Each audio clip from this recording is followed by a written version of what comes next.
केन्द्रापड़ा माँ बजसुना युवक संघ तरफ प्रसाद बंटन। केन्द्रापड़ा मासागाई बटेरा रामचंद्रपुर अग्रणी युवक संघ माँ बजसुना युवक संघ तरफ जगतसिंहपुर जयपुर छक निकट में गोरखनाथ पीठ को आसुथिबा हजार हजार बोलबम भक्तों पर प्रसाद बंटन करा जायथिला।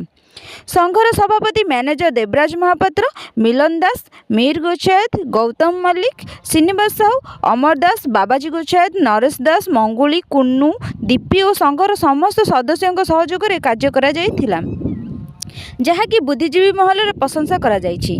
केन्द्रापड़ारू संजय रिपोर्ट, शोभना एंटरटेनमेंट ओडिया।